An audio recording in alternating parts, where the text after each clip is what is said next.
Welcome to Learn Commerce PU online classes.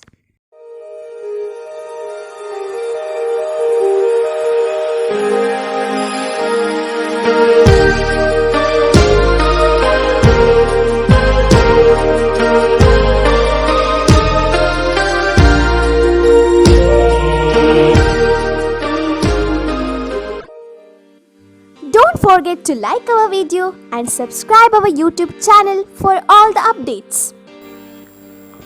ಆತ್ಮೀಯ ವಿದ್ಯಾರ್ಥಿಗಳೇ, ಇಂದಿನ ಆನ್ಲೈನ್ ತರಗತಿಗೆ ಸ್ವಾಗತ. ಕನ್ನಡವನ್ನು ಕಟ್ಟುವ ಕೆಲಸ. ಕಳೆದ 2 ತರಗತಿಗಳಲ್ಲಿ ಕನ್ನಡಕ್ಕೆ ಒದಗಿರುವಂತಹ ತೊಂದರೆ ಮತ್ತು ಕನ್ನಡವನ್ನು ಉಳಿಸಿ ಬೆಳೆಸುವಂತಹ ವಿಚಾರದಲ್ಲಿ ಹಾಮಾನಾಯಕ್ ಅವರು ಬೀದರ್ ಸಾಹಿತ್ಯ ಸಮ್ಮೇಳನದಲ್ಲಿ ಮಾಡಿದಂತಹ ಭಾಷಣದ ವಿಚಾರಗಳನ್ನು ತಿಳ್ಕೊಳ್ತಾ ಇದ್ವು. ಇಲ್ಲಿಯ ತನಕ ಕೇಂದ್ರ ಸರ್ಕಾರ ಭಾಷೆಗಳ ಮೇಲೆ, ಅದರಲ್ಲೂ ಪ್ರಾದೇಶಿಕ ಭಾಷೆಗಳ ಮೇಲೆ ಯಾವ ರೀತಿಯ ಧೋರಣೆಯನ್ನು ತಾಳಿದೆ ಅನ್ನುವಂಥದ್ದನ್ನು ಹೇಳ್ತಾ ಇದ್ರು. ಮತ್ತೊಂದು ಕಡೆಯಲ್ಲಿ ಕರ್ನಾಟಕದಲ್ಲಿ ಕನ್ನಡಿಗರೇ ಯಾವ ರೀತಿಯಲ್ಲಿ ಕನ್ನಡವನ್ನು ಒಂದು ರೀತಿಯಾಗಿ ಕೆಳಮಟ್ಟದಲ್ಲಿ ಕಾಣ್ತಾ ಇದ್ದಾರೆ ಅನ್ನುವಂಥದ್ದು ಕೂಡ. ಅಂದರೆ ಆಂಗ್ಲ ಮಾಧ್ಯಮದಲ್ಲಿ ಓದಿದ್ರೆ ಮಾತ್ರ ವಿದ್ಯಾರ್ಥಿಗಳ ಜೀವನ ಒಳ್ಳೆಯದಾಗ್ತದೆ, ಭವಿಷ್ಯ ಚೆನ್ನಾಗಿರ್ತದೆ ಅನ್ನುವಂಥ ಮನೋಭಾವನೆ ನಮ್ಮಲ್ಲೂ ಕೂಡ ಇದೆ. ಅಂದರೆ ಅವರು ಹೇಳುವ ಹಾಗೆ ಇವತ್ತು ಇಂಗ್ಲಿಷ್ ಅನ್ನುವಂಥದ್ದು ಒಂದು ಭಾಷೆ ಕಲಿಕೆಯಾಗಿ ಉಳಿದಿಲ್ಲ, ಅದೊಂದು ಪ್ರತಿಷ್ಠೆಯಾಗಿ ಉಳಿದಿದೆ. ಇಂಗ್ಲಿಷ್ ಅನ್ನುವಂಥದ್ದು ನಮ್ಮ ಭವಿಷ್ಯಕ್ಕೋಸ್ಕರ ನಾವು ಕಲಿಯುವಂಥದ್ದಕ್ಕಿಂತ ಹೆಚ್ಚಾಗಿ ಪ್ರತಿಷ್ಠೆ. ಇಂಗ್ಲಿಷ್ ಕಲಿತ್ರೆ ಸಮಾಜದಲ್ಲಿ ಗೌರವ ಹೆಚ್ಚಾಗುತ್ತೆ, ಸ್ಥಾನಮಾನಗಳು ಸಿಗುತ್ತೆ ಅನ್ನುವಂಥದ್ದು ಜನರ ಭಾವನೆ ಇರುವಂಥದ್ದು. ಆದ್ದರಿಂದ ಇದೇ ಒಂದು ದೊಡ್ಡ ಸಮಸ್ಯೆ ಅಂತ ಹೇಳಿರುವಂಥದ್ದು. ಇಂಗ್ಲಿಷ್ ಶಿಕ್ಷಣ ಕೂಡ ಅಪವ್ಯಯ ಆಗುತ್ತಾ ಉಂಟು. ಎಷ್ಟೋ ಜನ ಅರ್ಧದಲ್ಲಿ ಶಾಲೆ ಬಿಡ್ತಾ ಇದ್ದಾರೆ. ಹೀಗೆಲ್ಲ ಸಮಸ್ಯೆಗಳನ್ನು ಹೇಳುತ್ತಾ ಹೋಗಿದ್ದಾರೆ. ಇನ್ನೊಂದಷ್ಟು ವಿಚಾರಗಳನ್ನು ಮುಂದಿನ ಭಾಗದಲ್ಲಿ ಹೇಳುತ್ತಾರೆ ಅವರು. ಇಂಗ್ಲಿಷನ್ನು ಭಾಷೆಯನ್ನಾಗಿ ಕಲಿಸಿ ವಿಷಯಗಳನ್ನು ನಮ್ಮ ಭಾಷೆಗಳಲ್ಲಿಯೇ ಕಲಿಸಬೇಕು. ಮಾಧ್ಯಮದ ಪ್ರಶ್ನೆ ನಮ್ಮಲ್ಲಿ ಬಗೆಹರಿಯಲಾರದ ಸಮಸ್ಯೆಯಾಗಿದೆ. ಶಿಕ್ಷಣ ತಜ್ಞರೆನಿಸಿಕೊಂಡವರಿಗೂ ಅನೇಕ ಸಲ ಭಾಷೆಯನ್ನು ಕಲಿಸುವುದು, ಭಾಷೆಯ ಮೂಲಕ ಕಲಿಸುವುದು, ಇವುಗಳ ನಡುವಿನ ಅಂತರ ತಿಳಿದಿರುವುದಿಲ್ಲ. ಕನ್ನಡ ಮಾಧ್ಯಮವಾಗಬೇಕು ಎಂದರೆ ಇಂಗ್ಲಿಷನ್ನು ಕಲಿಸಬಾರದು ಎಂದಲ್ಲ. ನಮ್ಮ ಭಾಷೆಯಲ್ಲಿ ಓದಿದ್ದೇ ಮೈಗೆ ಹತ್ತುವುದು. ಆಧುನಿಕ ವಿಜ್ಞಾನವನ್ನು ಕಲಿಸುವುದು ನಮ್ಮ ಭಾಷೆಗಳ ಮೂಲಕ ಸಾಧ್ಯವಾಗುವುದಿಲ್ಲ ಎನ್ನುವುದು ಒಂದು ಮೂಢನಂಬಿಕೆ. ಕನ್ನಡದ ಮೂಲಕ ಕಲಿತು ಶ್ರೇಷ್ಠ ವಿಜ್ಞಾನಿಯಾಗಬಹುದು ಎನ್ನುವುದಕ್ಕೆ ನಮ್ಮವರೇ ಆದ ಡಾಕ್ಟರ್ CNR ರಾವ್ ಅತ್ಯುತ್ತಮ ಉದಾಹರಣೆಯಾಗಿದ್ದಾರೆ. ಜನರಿಗೆ ಇಂಗ್ಲಿಷ್ನ ಮೇಲೆ ಮೋಹ ಬೆಳೆಯಲು ಪ್ರತಿಷ್ಠೆಯೇ ಕಾರಣ. ಇಂಗ್ಲಿಷನ್ನು ಭಾಷೆಯನ್ನಾಗಿ ಕಲಿಸಿ ವಿಷಯಗಳನ್ನು ನಮ್ಮ ಭಾಷೆಯಲ್ಲಿ ಕಲಿಸಬೇಕು. ಇದು ಹಾಮಾನಾಯಕರು ಅಂತ ಹೇಳುವಂಥ ವಿಚಾರ. ಅಂದರೆ ಇಂಗ್ಲಿಷನ್ನು ಒಂದು ಭಾಷೆಯಾಗಿ ಕಲಿಬೇಕು ಪ್ರತಿಯೊಬ್ಬರು. ಯಾಕಂದರೆ ಈಗಿನ ಪ್ರಪಂಚಕ್ಕೆ ಅದು ಅಗತ್ಯ ಕೂಡ. ಆವಾಗಲೇ ಮೊದಲೇ ಹೇಳಿದ್ದಾರೆ, ಏನು ಪ್ರಪಂಚಕ್ಕಿರುವ ಕಿಟಕಿ ಅಂತ ಹೇಳ್ಕೊಂಡ್ಬಿಟ್ಟು.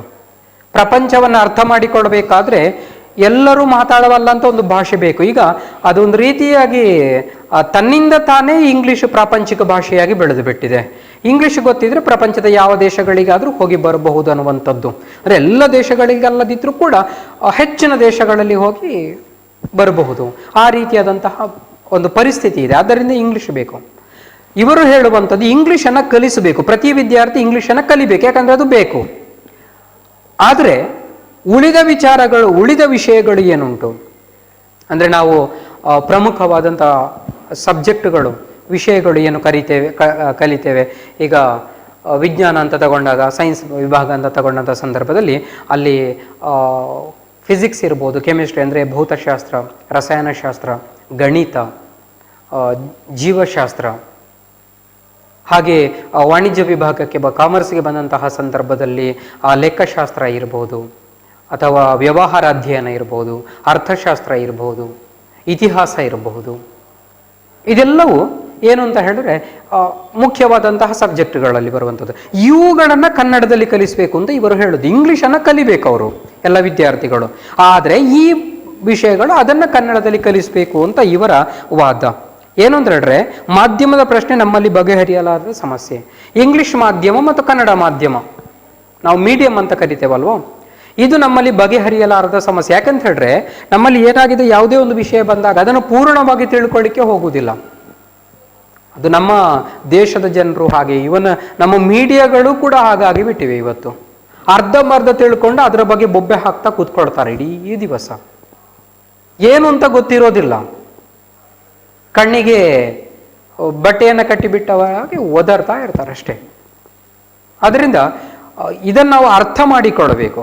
ಒಂದು ವಿಷಯವನ್ನ ಅರ್ಥ ಮಾಡಿಕೊಳ್ಳಬೇಕು. ಅರ್ಥ ಮಾಡಿಕೊಳ್ಳದೆ ಬಡಬಡಾಯಿಸಬಾರ್ದು ಯಾವತ್ತು.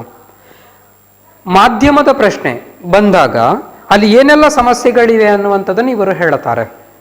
ಶಿಕ್ಷಣ ತಜ್ಞರೆನಿಸಿಕೊಂಡವರಿಗೂ ಅನೇಕ ಸಲ ಭಾಷೆಯನ್ನು ಕಲಿಸುವುದು, ಭಾಷೆಯ ಮೂಲಕ ಕಲಿಸುವುದು ಇವುಗಳ ನಡುವಿನ ಅಂತರ ತಿಳಿದಿರುವುದಿಲ್ಲ. ಯಾರು ನಮ್ಮಲ್ಲಿ ಶಿಕ್ಷಣ ತಜ್ಞರು ಅಂತ ಇದ್ದಾರೆ, ಏನು ಶಿಕ್ಷಣದ ಕ್ಷೇತ್ರವನ್ನು ಅಭಿವೃದ್ಧಿಗೊಳಿಸಲಿಕ್ಕೆ ಹುಟ್ಟಿ ಬಂದಂತಹ ಅಥವಾ ಅವತಾರ ಎತ್ತಿ ಬಂದವರು ಅನ್ನುವಂತಹ ರೀತಿಯಲ್ಲಿ ವರ್ತಿಸ್ತಾ ಇರ್ತಾರೆ ಶಿಕ್ಷಣ ತಜ್ಞರು. ಆದರೆ ಎಷ್ಟೋ ಸಲ ಅವರು ಮಾಡುವಂತಹ ಎಡಬಿಡಂಗಿ ನೀತಿಗಳು ಇವತ್ತು ಶಿಕ್ಷಣ ವ್ಯವಸ್ಥೆ ಕುಸಿದು ಬೀಳಲಿಕ್ಕೆ ಕಾರಣ ಆಗಿದೆ. ಅವರಿಗೂ ವಿಚಾರ ಗೊತ್ತಿರೋದಿಲ್ಲ. ಏನೋ ಒಂದು ವಿಷಯ ಆದಾಗ ಅವರು ತಾನು ಹೇಳಿದ್ದೇ ಸರಿ, ಅಂದ್ರೆ ತನ್ನ ಕೋಳಿಗೆ ಒಂದೇ ಕಾಲು ಅಂತ ವಾದ ಮಾಡಿದಂತಹ ರೀತಿಯಲ್ಲಿ ವಾದ ಮಾಡ್ತಾ ಹೋಗ್ತಾರೆ. ಇವರು ಹೇಳುವಂಥದ್ದು ಅಂತ ಶಿಕ್ಷಣ ತಜ್ಞರಿಗೂ ಕೂಡ ಇವತ್ತು ಭಾಷೆಯನ್ನ ಕಲಿಸುವುದು ಮತ್ತು ಭಾಷೆಯ ಮೂಲಕ ಕಲಿಸುವುದು ಇದರ ವ್ಯತ್ಯಾಸ ಗೊತ್ತಿಲ್ಲ ಅಂತ. ಅಂದ್ರೆ ಕನ್ನಡ ಮಾಧ್ಯಮವಾಗಬೇಕೆಂದರೆ ಇಂಗ್ಲಿಷನ್ನು ಕಲಿಸಬೇಕು ಅಂತ ಅಲ್ಲ. ಕನ್ನಡ ಮೀಡಿಯಂ, ಕನ್ನಡ ಮಾಧ್ಯಮ ಅಂತ ಹೇಳಿದ್ರೆ ಇಂಗ್ಲಿಷನ್ನ ಎಷ್ಟೋ ಜನ ಹಾಗೆ ತಿಳ್ಕೊಳ್ದು. ಕನ್ನಡ ಮೀಡಿಯಂ ಅಂದ್ರೆ ಆಗ್ರೆ ಮಕ್ಕಳು ಇಂಗ್ಲಿಷ್ ಕಲಿಯೋದು ಯಾವಾಗ? ಕನ್ನಡ ಮೀಡಿಯಂ ಅಂತ ಹೇಳಿದ ತಕ್ಷಣ ಇಂಗ್ಲಿಷ್ ಇರಬಾರದು ಅಂತ ಅಲ್ಲ. ಅಲ್ಲಿ ಇಂಗ್ಲಿಷ್ ಭಾಷೆ ಅನ್ನುವಂಥದ್ದು ಇರ್ತದೆ. ಕನ್ನಡ ಹೇಗೆ ಒಂದು ಭಾಷೆ ಇರ್ತದೋ ಹಾಗೆ ಇಂಗ್ಲಿಷ್ ಇರ್ತದೆ.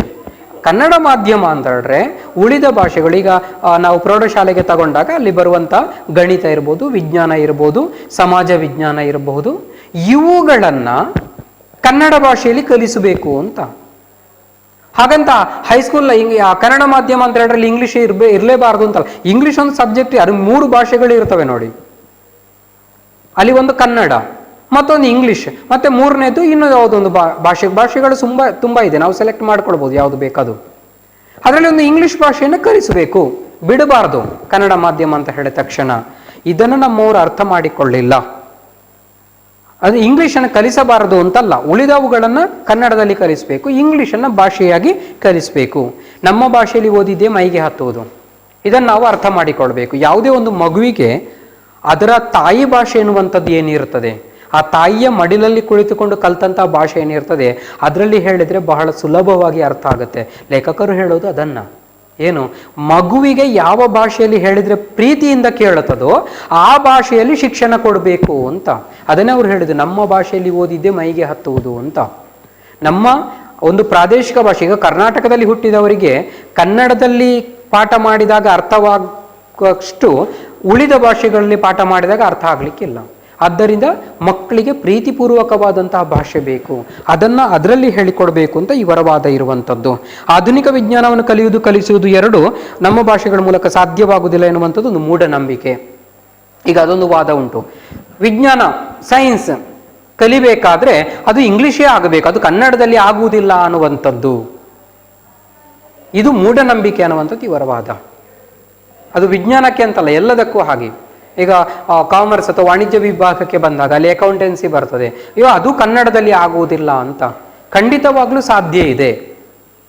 ವಿಜ್ಞಾನ, ಅದು ಕೆಮಿಸ್ಟ್ರಿ ರಸಾಯನಶಾಸ್ತ್ರ ಇರ್ಬೋದು, ಫಿಸಿಕ್ಸ್ ಭೌತಶಾಸ್ತ್ರ ಇರ್ಬೋದು, ಬಯಾಲಜಿ ಜೀವಶಾಸ್ತ್ರ ಇರ್ಬೋದು, ಅಥವಾ ಇನ್ನಿತರ ಯಾವುದೇ ವಿಷಯಗಳು ಇರ್ಬೋದು ಅಲ್ಲಿ ಬರುವಂಥದ್ದು.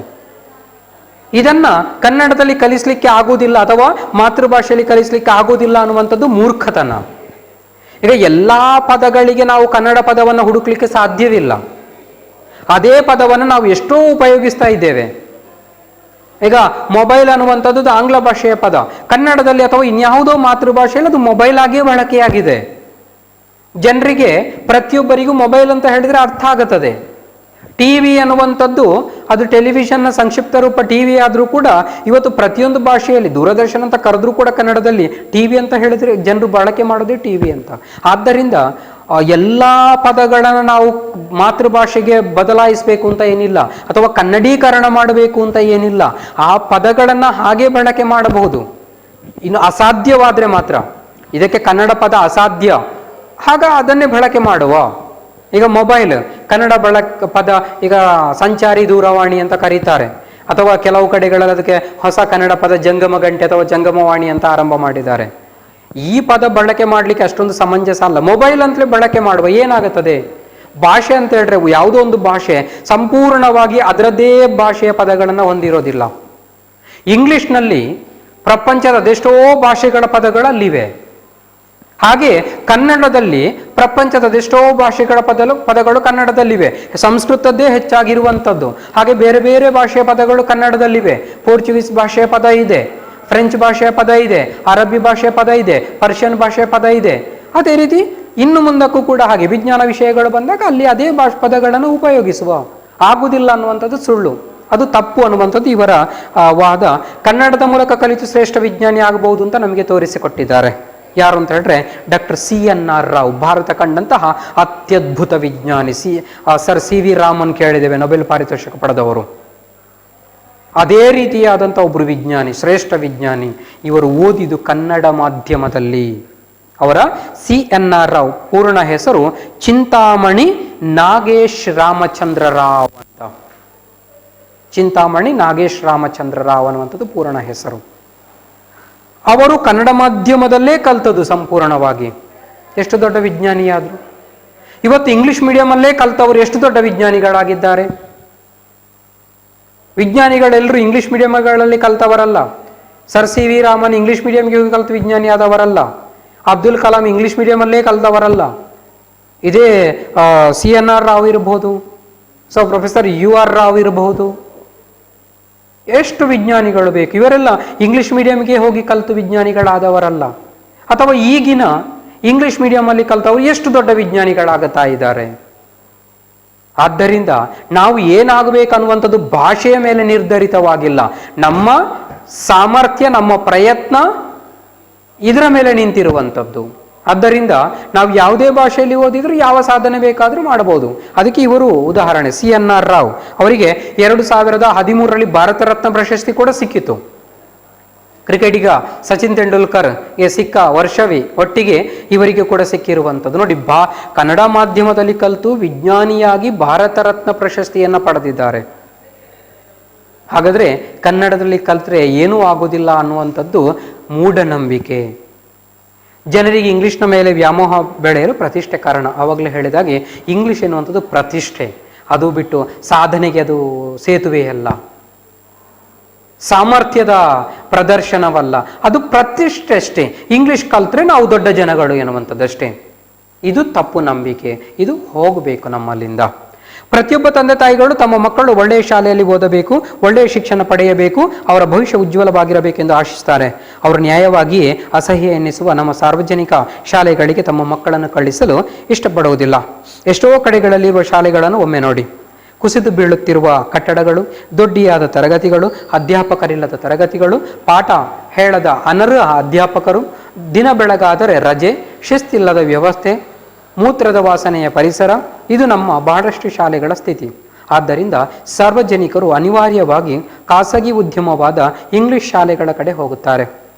ಎಲ್ಲಿಯವರೆಗೆ ನಮ್ಮ ಸಾರ್ವಜನಿಕ ಶಾಲೆಗಳ ಸ್ಥಿತಿಗತಿಗಳು ಉತ್ತಮವಾಗುವುದಿಲ್ಲವೋ ಅಲ್ಲಿಯವರೆಗೆ ಶಿಕ್ಷಣದಲ್ಲಿ ಕನ್ನಡ ಆಕರ್ಷಕವೆನ್ನಿಸುವುದಿಲ್ಲ. ಇಂಗ್ಲಿಷ್ ನಮಗೆ ಬೇಕು, ಆದರೆ ನಮ್ಮ ಭಾಷೆಯ ಬದಲಿಗೆ ಅಲ್ಲ. ಇಂಗ್ಲಿಷ್ ಒಂದೇ ಅಲ್ಲ, ಇನ್ನೂ ಹಲವು ಭಾಷೆಗಳು ನಮಗೆ ಬೇಕು. ಒಂದೊಂದು ಭಾಷೆಯು ಒಂದೊಂದು ವರ, ಒಂದೊಂದು ಜಗತ್ತು. ಆದರೆ ಯಾವ ಭಾಷೆ ಬೇಕು ಎನ್ನುವುದು ನಮ್ಮ ಅಗತ್ಯವನ್ನು ಅನುಸರಿಸಿದ್ದು. ಹೊರ ಜಗತ್ತಿನ ಸಂಪರ್ಕಕ್ಕಾಗಿ ನಮಗೆ ಇಂಗ್ಲಿಷ್ ಬೇಕು, ಆದರೆ ಅದೇ ಸರ್ವಸ್ವವಾಗಿ ಅಲ್ಲ. ಇಂಗ್ಲಿಷ್ ಮೂಲಕವಾದ ಶಿಕ್ಷಣ ಕುಂಡದಲ್ಲಿ ನೆಟ್ಟ ಗಿಡಗಳಂತೆ. ಬೇರು ನೆಲಕ್ಕೆ ಇಳಿಯುವುದಿಲ್ಲ, ಭೂಮಿಯ ಸಾರವನ್ನು ನಾವು ಗ್ರಹಿಸುವುದಿಲ್ಲ. ಹಾಕಿದ ಹಿಡಿಗೊಬ್ಬರದಲ್ಲಿ ಅದು ಜೀವಮಾನವನ್ನು ಕಳೆಯಬೇಕು. ಪ್ರತಿಯೊಬ್ಬ ತಂದೆ ತಾಯಿಗಳು ಕೂಡ ತಮ್ಮ ಮಕ್ಕಳು ಒಳ್ಳೆಯ ಶಾಲೆಗಳಲ್ಲಿ ಓದಬೇಕು, ಒಳ್ಳೆಯ ಶಿಕ್ಷಣ ಪಡೆಯಬೇಕನ್ನುವಂಥದ್ದು ಅವರ ಭವಿಷ್ಯ ಉಜ್ವಲವಾಗಬೇಕು ಅಂತ ಆಶಿಸ್ತಾರೆ. ಪ್ರತಿಯೊಬ್ಬ ತಂದೆ ತಾಯಿ ಕೂಡ ಆಸೆ ಇದ್ದೇ ಇರ್ತದೆ. ಏನು, ಮಕ್ಕಳು ಒಳ್ಳೆಯ ಶಾಲೆಯಲ್ಲಿ ಕಲಿಬೇಕು, ಒಳ್ಳೆಯ ಶಿಕ್ಷಣ ಸಿಗಬೇಕು. ಇವತ್ತು ಅದಕ್ಕೋಸ್ಕರನೇ ತಂದೆ ತಾಯಿಗಳು ಲಕ್ಷಾಂತರ ರೂಪಾಯಿ ಖರ್ಚು ಮಾಡಲಿಕ್ಕೆ ತಯಾರಿರ್ತಾರೆ. ಅಥವಾ ಊರು ಬಿಟ್ಟು ಊರಿಗೆ ಹೋಗ್ತಾರೆ. ತಾವು ಹುಟ್ಟಿದ ಊರನ್ನು ಬಿಟ್ಟು ಇನ್ನೊಂದು ಊರಿಗೆ ಹೋಗ್ತಾರೆ. ಕಾರಣ, ಮಕ್ಕಳಿಗೆ ಶಿಕ್ಷಣ ಸಿಗಬೇಕು ಅಂತ, ಒಳ್ಳೆಯ ಶಿಕ್ಷಣ ಸಿಗಬೇಕು. ಶಿಕ್ಷಣ ಸಿಗ್ತದೆ, ಒಳ್ಳೆಯ ಶಿಕ್ಷಣ ಸಿಗಬೇಕು ಅಂತ. ಇಂತಹ ಪರಿಸ್ಥಿತಿ ಇರುವಾಗ ಅವ್ರು ನ್ಯಾಯವಾಗಿಯೇ ಸಾರ್ವಜನಿಕ ಶಾಲೆಗಳು ಅಂದರೆ ಸರ್ಕಾರಿ ಶಾಲೆಗಳು ಅದರ ಕಡೆಗೆ ಹೋಗೋದಿಲ್ಲ. ಅಂದರೆ ಇವರ ಕಾಲದಲ್ಲಿ, ಈಗಿನ ಕಾಲಕ್ಕೆ ನಾವು ನೋಡಿದರೆ ಸರ್ಕಾರಿ ಶಾಲೆಗಳಲ್ಲಿ ಬೇಕಾದಷ್ಟು ಸೌಲಭ್ಯ ಇದೆ, ಒಳ್ಳೊಳ್ಳೆ ಸೌಲಭ್ಯಗಳಿದೆ. ಅಂದರೆ ಇವರ ಕಾಲಘಟ್ಟಕ್ಕೆ ಆ ಸಂದರ್ಭದಲ್ಲಿ ಇವರು ಹೇಳಿರುವಂಥದ್ದು. ಆ ಸಂದರ್ಭದಲ್ಲಿ ಹಾಗಿತ್ತು. ಏನು? ಅಸಹ್ಯ ಎನ್ನಿಸುವ ಸಾರ್ವಜನಿಕ ಶಾಲೆಗಳಿಗೆ ಮಕ್ಕಳನ್ನು ಸೇರಿಸಲಿಕ್ಕೆ ತಯಾರಿರೋದಿಲ್ಲ. ಏನು ಅಸಹ್ಯ? ಯಾಕೆ? ಎಷ್ಟೋ ಕಡೆಗಳಲ್ಲಿರುವ ಶಾಲೆಗಳನ್ನು ಒಮ್ಮೆ ನೋಡಬೇಕು ಅಂತ ಹೇಳ್ತಾರೆ. ಸರ್ಕಾರಿ ಶಾಲೆಗಳು ಬಹುಶಃ ಹೌದು, ಒಂದು ಕಾಲದಲ್ಲಿ ಈ ರೀತಿ ಇತ್ತು. ಸರ್ಕಾರ ಶಾಲೆಗಳ ಕಡೆ ಹೆಚ್ಚಾಗಿ ಗಮನ ಕೊಡ್ತಾ ಇರಲಿಲ್ಲ, ಶಿಕ್ಷಣದ ಕಡೆ ಗಮನ ಕೊಡ್ತಾ ಇರಲಿಲ್ಲ. ಅನಿವಾರ್ಯವಾಗಿ ಸರ್ಕಾರಿ ಶಾಲೆಗಳು ಇರ್ತಾ ಇತ್ತು, ನಡ್ಕೊಳ್ತಾ ಇತ್ತು. ಖಾಸಗಿ ಶಾಲೆಗಳು ಇರಲಿಲ್ಲ. ಆದ್ದರಿಂದ ಸ್ಪರ್ಧೆ ಇಲ್ಲದೆ ಇರುವಾಗ ಯಾರು ಕೂಡ ತಮ್ಮನ್ನು ತಾವು ಉತ್ತಮಗೊಳಿಸಿಕೊಳ್ಳಿಕ್ಕೆ ಹೋಗ್ತಾ ಇರಲಿಲ್ಲ. ಹಾಗೆ ಸರ್ಕಾರಿ ಶಾಲೆಗಳಿಗೆ ಸ್ಪರ್ಧೆ ಕೊಡಲಿಕ್ಕೆ ಖಾಸಗಿ ಶಾಲೆಗಳು ಇರಲಿಲ್ಲ. ಆದ್ದರಿಂದ ಅವರು ಆಡಿದ್ದೇ ಆಟವಾಗುತ್ತಾ ಇತ್ತು. ಸರ್ಕಾರ ಬೇಕಾದ್ರೆ ಅದಕ್ಕೆ ಹಣ ಬಿಡುಗಡೆ ಮಾಡ್ತಾ ಇತ್ತು. ಎಷ್ಟೋ ಶಾಲೆಗಳು ಇರ್ತಾ ಇದ್ವು, ಶಿಕ್ಷಕರೇ ಇಲ್ಲ. ಸರ್ಕಾರಕ್ಕೆ ಇಚ್ಛಾಶಕ್ತಿ ಇಲ್ಲ ಅಲ್ಲಿ. ಇವತ್ತು ಕೂಡ ಇದ್ದಾವೆ. ಅದೆಷ್ಟು ಸರ್ಕಾರಿ 21ನೇ ಶತಮಾನದಲ್ಲಿದ್ದರೂ ಕೂಡ ಅದೆಷ್ಟು ಸರ್ಕಾರಿ ಶಾಲೆಗಳು ಬೇಕು. ಬೆಂಚು ಡೆಸ್ಕ್ಗಳಿಲ್ಲ, ಸೋರುತ್ತಿರುವ ಛಾವಣಿಗಳು, ಎಲ್ಲ ಕಡೆ ಅಂತ ಹೇಳಿಕ್ಕಾಗೋದಿಲ್ಲ, ಎಷ್ಟೋ ಕಡೆಗಳಲ್ಲಿವೆ. ಕುಸಿದು ಬೀಳುತ್ತಿರುವಂತಹ ಕಟ್ಟಡಗಳು. ಶಿಕ್ಷಕರಿದ್ರೂ ಕೂಡ ಅವರನ್ನು ಒಂದು ಕಡೆಯಿಂದ ಇನ್ನೊಂದು ಕಡೆ ವರ್ಗಾವಣೆ ಮಾಡ್ತಾ ಇರುವಂಥದ್ದು. ಅಥವಾ ಶಿಕ್ಷಕರಿಗೆ ಬೇರೆ ಕೆಲಸ ಕಾರ್ಯಗಳು, ಮಕ್ಕಳಿಗೆ ಪಾಠ ಮಾಡುವುದನ್ನು ಬಿಟ್ಟು ಬೇರೆ ಕೆಲಸ ಕಾರ್ಯಗಳು. ಚುನಾವಣೆ ಬಂದರೆ ಅದರ ಸಂಪೂರ್ಣ ಕಾರ್ಯಗಳನ್ನು ಅವರೇ ನೋಡಿಕೊಳ್ಳಬೇಕು. ಅಥವಾ ನಾವು ಸೆನ್ಸಸ್ ಅಂತ ಕರೀತೇವೆ, ಜನಗಣತಿ, ಅದು ಬಂದರೆ ಅದರ ಕೆಲಸ ಶಿಕ್ಷಕರೇ ಮಾಡಬೇಕು. ಕೊರೋನಾ ಬಂತು, ಅದರ ಒಂದಷ್ಟು ಕೆಲಸ ಕಾರ್ಯಗಳು ಶಿಕ್ಷಕರಿಗೆ. ಹಾಗಾದರೆ ಶಿಕ್ಷಕರು ಪಾಠ ಮಾಡುವುದು ಯಾವಾಗ? ಮಕ್ಕಳು ಶಾಲೆಯಲ್ಲಿ ಕಾಯ್ತಾ ಇದ್ದಾರೆ, ಶಿಕ್ಷಕರು ಬಂದು ಪಾಠ ಮಾಡಬೇಕು. ಶಿಕ್ಷಕರಿಗೆ ಬೇರೆ ಕೆಲಸಗಳೇ ಆಯಿತು. ಇದು ಸರ್ಕಾರ ಶಿಕ್ಷಣ ವ್ಯವಸ್ಥೆಯ ಬಗ್ಗೆ ತೋರಿಸ್ತಾ ಇರುವಂತಹ ಅಸಡ್ಡೆ. ಆದ್ದರಿಂದ ಇಂಥ ಶಾಲೆಗಳಿಗೆ ಮಕ್ಕಳನ್ನು ಕಳುಹಿಸಿದರೆ ಮಕ್ಕಳು ಹೇಗೆ ತಾನೇ ಕಲಿತಾರೋ? ಅದಕ್ಕೆ ಅವರು ಈ ಸರ್ಕಾರಿ ಶಾಲೆಗಳ ಕಡೆ ಕಳುಹಿಸೋದಿಲ್ಲ. ಇವರ ಕಾಲಕ್ಕೆ, ಅಹಮನಾಯ ಕಾಲಕ್ಕೆ ನೋಡುವುದಿದ್ರೆ ಕುಸಿದು ಬೀಳುತ್ತಿರುವ ಕಟ್ಟಡಗಳು, ಶಾಲಾ ಕಟ್ಟಡಗಳು ಹೇಗಿವೆ? ಕುಸಿದು ಬೀಳುತ್ತಾ ಇವೆ. ಮಂತ್ರಿಗಳು MLAಗಳಾದವರು ಮಾತ್ರ ವರ್ಷಕ್ಕೆ ಒಂದೊಂದು ಸುಸಜ್ಜಿತ ಮನೆಗಳನ್ನು ಕಟ್ಟಿಕೊಂಡು ಬಿಡ್ತಾರೆ. ಶಾಲೆಗಳು ಕುಸಿದು ಬೀಳುತ್ತಾ ಇವೆ, ಅದರ ಬಗ್ಗೆ ಗಮನ ಕೊಡುವುದಿಲ್ಲ. ದೊಡ್ಡಿಯಾದ ತರಗತಿಗಳು, ದೊಡ್ಡಿ ಅಂತ ಹೇಳಿದ್ರೆ ಮಕ್ಕಳನ್ನು ತಂದು ತುಂಬಿಸಿ ಬಿಡುವುದು. ಒಂದು ತರಗತಿಯಲ್ಲಿ ಇಂತಿಷ್ಟು ಮಕ್ಕಳು ಇರಬೇಕು ಅಂತ ನಿಯಮ ಇದೆ, ಅದು ಜಾರಿಗೆ ತರುವುದೇ ಇಲ್ಲ. 30 ಮಕ್ಕಳು ಇರಬೇಕಾದ ತರಗತಿಯಲ್ಲಿ 60-70 ಮಕ್ಕಳನ್ನ ತುರುಗಿಸಿ ಬಿಡೋದು. ಬೆಂಚ್ ಡೆಸ್ಕ್ಗಳಿಗೆ ಜಾಗ ಇಲ್ವೋ ನೆಲದಲ್ಲಿ ಕೂತ್ಕೊಳ್ಳಿ, ಈ ರೀತಿಯಾದಂಥ ಪರಿಸ್ಥಿತಿ. ಅಧ್ಯಾಪಕರಿಲ್ಲದ ತರಗತಿಗಳು. ಮತ್ತೊಂದು ಕಡೆ ಶಾಲೆ ಉಂಟು, ಬೆಂಚ್ ಡೆಸ್ಕ್ಗಳುಂಟು, ಮಕ್ಕಳೂ ಇದ್ದಾರೆ, ಅಧ್ಯಾಪಕರೇ ಇಲ್ಲ. ಸರ್ಕಾರ ಬೇರೆಲ್ಲದಕ್ಕೂ ಹಣ ಖರ್ಚು ಮಾಡ್ತದೆ, ಆದರೆ ಶಾಲೆಗಳಿಗೆ ಸಹ ಅಧ್ಯಾಪಕರನ್ನು ನೇಮಕ ಮಾಡಬೇಕು ಅಂತ ಹೇಳಿದ್ರೆ ಹಣವೇ ಇಲ್ಲ. ಪ್ರತಿಯೊಂದಕ್ಕೂ ಎಲೆಕ್ಷನ್ ಬಂದಾಗ ಕೋಟಿಗಟ್ಟಲೆ ಖರ್ಚು ಮಾಡಲಿಕ್ಕೆ ಹಣ ಇರ್ತದೆ, ಎಷ್ಟು ಬೇಕಾದರೂ ಖರ್ಚು ಮಾಡ್ತಾರೆ, ಆದರೆ ಬೇಕಾದಕ್ಕೆ ಹಣ ಇಲ್ಲ. ಅದಕ್ಕೆ ಕೇಳಿದರೆ ಈಗ ಅದು ಉಂಟು ಇದು ಉಂಟು. ಈಗಂತೂ ಸುಲಭವಾದಂಥ ದೂರುಗಳು ನಾವು ಕೇಳ್ತಾ ಇರ್ತೀವಿ. ಯಾವಾಗ ನೋಡಿದ್ರು ಹಣ ಇಲ್ಲ, ಬರ ಬಂತು ಅದಕ್ಕೆ ಹೋಗಿದೆ, ಹಣ ಇಲ್ಲ, ನೆರೆ ಬಂತು ಅದಕ್ಕೆ ಖರ್ಚಾಯಿತು, ಈಗಂತೂ ಹಣ ಇಲ್ಲ, ಕೊರೋನಾ ಬಂದಿದೆ. ಆದರೆ ನಮ್ಮ ರಾಜಕಾರಣಿಗಳ ಖರ್ಚಿಗೆ ಯಾವತ್ತೂ ಹಣ ಕಡಿಮೆ ಆಗಲಿಲ್ಲ. ಅವರ ಐಷಾರಾಮಿ ಜೀವನಕ್ಕೆ ಯಾವತ್ತೂ ಹಣ ಕಡಿಮೆ ಆಗಲಿಲ್ಲ. ಅವರಿಗೆ ಬೇಕಾದಂಥ ವಾಹನಗಳ ಖರೀದಿಗೆ ಐಷಾರಾಮಿ, ಅವರಿಗೆ ಬೇಕಾದಂಥ ಕಟ್ಟಡಗಳನ್ನು ಕಟ್ಟಿಕೊಳ್ಳಿಕ್ಕೆ, ಅವರಿಗೆ ಫಾರಿನ್ ಟೂರ್ ಮಾಡಲಿಕ್ಕೆ, ಇದಕ್ಕೆ ಯಾವತ್ತೂ ಹಣ ಕಡಿಮೆ ಆಗೋದಿಲ್ಲ. ಇಂತಹ ಯೋಜನೆಗಳಿಗೆ ಹಣ ಕಡಿಮೆ ಆಗುವಂಥದ್ದು. ಆದ್ದರಿಂದ ಅಧ್ಯಾಪಕರನ್ನು ನೇಮಕ ಮಾಡಬೇಕು, ಇಲ್ಲ, ಹಣ ಇಲ್ಲ. ಹೊಸ ಅಧ್ಯಾಪಕರನ್ನ ನೇಮಕ ಮಾಡಲಿಕ್ಕೆ ಹಣ ಇಲ್ಲ. ಅದಕ್ಕೋಸ್ಕರ ಏನು ಮಾಡ್ತಾರೆ ಅಂತ ಹೇಳಿದ್ರೆ ಅತಿಥಿ ಶಿಕ್ಷಕರ ನೇಮಕ. ಅವರಿಗೂ ಸರಿಯಾದ ವೇತನ ಇಲ್ಲ. ಅವರ ಪರಿಸ್ಥಿತಿಯನ್ನು ಕೇಳುವವರು ಹೀಗೆ ಆಗುತ್ತದೆ ಸಮಸ್ಯೆಗಳು. ಪಾಠ ಹೇಳದ ಅನರ್ಹ ಅಧ್ಯಾಪಕರು. ಇನ್ನೊಂದು ಎಷ್ಟು ಕಡೆಗಳಲ್ಲಿ ಅಧ್ಯಾಪಕರು ಇರ್ತಾರೆ, ಶಾಲೆಗೆ ಬರೋದಿಲ್ಲ, ತಡವಾಗಿ ಬರ್ತಾರೆ, ಬೇಗ ಹೋಗ್ತಾರೆ, ಬೇಕಾದಾಗಲೆಲ್ಲ ರಜೆ ಮಾಡ್ತಾರೆ. ಈ ರೀತಿ ಇರಬೇಕಾದ್ರೆ ಯಾವ ಪೋಷಕರು ತಾನೇ ಮಕ್ಕಳನ್ನು ಶಾಲೆಗೆ ಕಳಿಸ್ತಾರೆ? ದಿನ ಬೆಳಗಾದರೆ ರಜೆ ಹಾಕುವಂಥದ್ದು, ಅದು ಇದು ಕಾರಣಗಳನ್ನು ಇಟ್ಟುಕೊಂಡು ರಜೆ ಹಾಕುವಂಥದ್ದು. ಮಕ್ಕಳು ಶಾಲೆಗೆ ಬರ್ತಾರೆ, ಪಾಠ ಮಾಡುವವರು ಯಾರೂ ಇಲ್ಲ. ಶಿಸ್ತಿಲ್ಲದ ವ್ಯವಸ್ಥೆ, ಶಿಸ್ತೇ ಇಲ್ಲ. ಮಕ್ಕಳು ಎಷ್ಟು ಗಂಟೆಗೆ ಶಾಲೆಗೆ ಬರ್ತಾರೆ, ಎಷ್ಟು ಗಂಟೆಗೆ ಹೋಗ್ತಾರೆ ಹೇಳೋರು ಕೇಳುವವರು ಇಲ್ಲ. ಅಥವಾ ಮಕ್ಕಳು ಕೆಲಸ ಮಾಡ್ತಾರಾ, ಕೊಟ್ಟ ಕೆಲಸಗಳನ್ನು ಮಾಡ್ತಾರಾ, ಯಾರು ನೋಡುವವರು ಇಲ್ಲ. ಮಕ್ಕಳಷ್ಟಕ್ಕೆ ಇರ್ತಾರೆ. ಇಂತಲ್ಲಿಗೆ ತಂದೆ ತಾಯಿ ಕಳಿಸ್ಲಿಕ್ಕೆ ತಯಾರಿರೋದಿಲ್ಲ. ಮೂತ್ರದ ವಾಸನೆಯ ಪರಿಸರ. ಎಷ್ಟೋ ಶಾಲೆಗಳಲ್ಲಿ ಟಾಯ್ಲೆಟ್ ವ್ಯವಸ್ಥೆಯೇ ಇಲ್ಲ, ಇದ್ರೂ ಕೂಡ ಅದು ಸ್ವಚ್ಛತೆ ಇಲ್ಲ. ಇಡೀ ಶಾಲೆಯೇ ವಾಸನೆ ಬರುವಷ್ಟು ಪರಿಸ್ಥಿತಿ ಇರ್ತದೆ.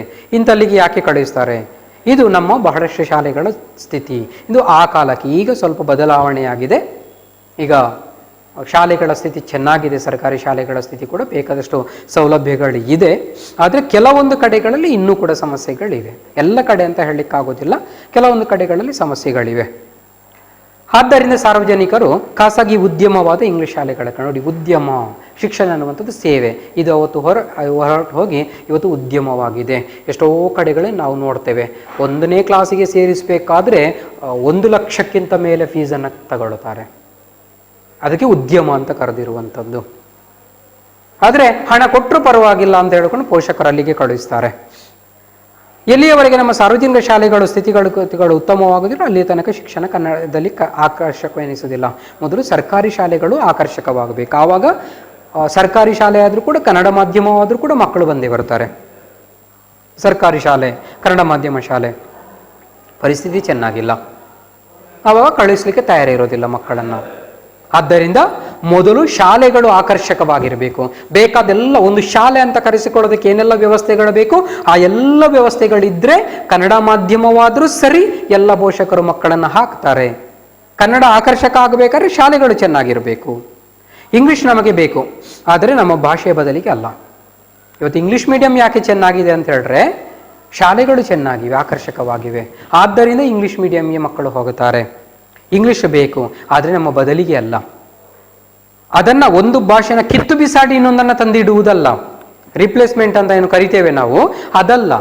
ಇಂಗ್ಲಿಷ್ ಬೇಕು, ಯಾವಾಗ ನಮ್ಮ ಜೊತೆ ಅದು ಜೊತೆಯಾಗಿ ಹೋಗಬೇಕು. ಇಂಗ್ಲಿಷ್ ಭಾಷೆ ನಮ್ಮ ಮಾತೃಭಾಷೆ ಜೊತೆಯಾಗಿ ಹೋಗಬೇಕು. ಎರಡೂ ಭಾಷೆಗಳು ಇರಬೇಕು ಶಾಲೆಗಳಲ್ಲಿ, ಆಗ ಕನ್ನಡ ಉಳಿಲಿಕ್ಕೆ ಸಾಧ್ಯವಾಗುತ್ತದೆ. ಒಂದೊಂದು ಭಾಷೆ ಒಂದೊಂದು ವರ. ಈ ಭಾಷೆಗಳೆನ್ನುವಂಥದ್ದು ದೇವರು ಕೊಟ್ಟ ವರ ಇದ್ದಾಗೆ. ನಮಗೆ ಭಾಷೆಗಳನ್ನು ನಾಶಪಡಿಸ್ಬೋದು, ಆದರೆ ಹುಟ್ಟಿಸ್ಲಿಕ್ಕೆ ಸಾಧ್ಯ ಇಲ್ಲ. ಈಗ ನಮ್ಮಲ್ಲಿ ಯಾವುದೋ ವ್ಯಕ್ತಿಯನ್ನು ಕೊಲೆ ಮಾಡಲಿಕ್ಕಿದ್ರೆ ಅವನಿಗೆ ಶಿಕ್ಷೆಯಾಗುತ್ತದೆ. ಯಾಕೆ ಶಿಕ್ಷೆ ಆಗ್ತದೆ ಅಂತ ಹೇಳಿದ್ರೆ ಆ ವ್ಯಕ್ತಿಗೆ, ಆ ಸತ್ತವನಿಗೆ ಜೀವ ಕೊಡುವ ಸಾಮರ್ಥ್ಯ ಅವನಲ್ಲಿಲ್ಲ. ಆದ್ದರಿಂದ ಅದು ತಪ್ಪು.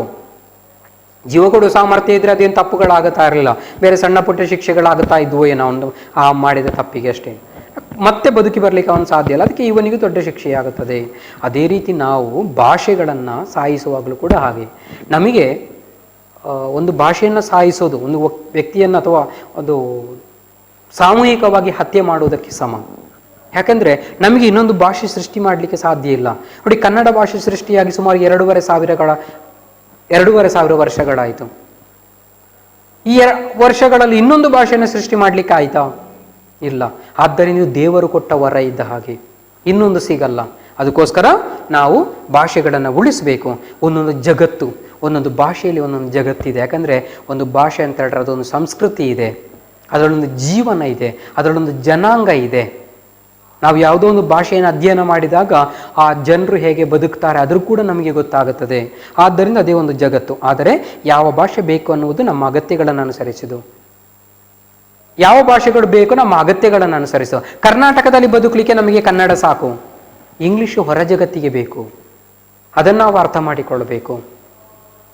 ಯಾವುದೋ ಸಣ್ಣ ಪುಟ್ಟ ವಿಚಾರಗಳಿಗೆ ಇಂಗ್ಲೀಷ್ ಬೇಕನ್ನುವಂಥದ್ದು ತಪ್ಪಾಗುತ್ತದೆ.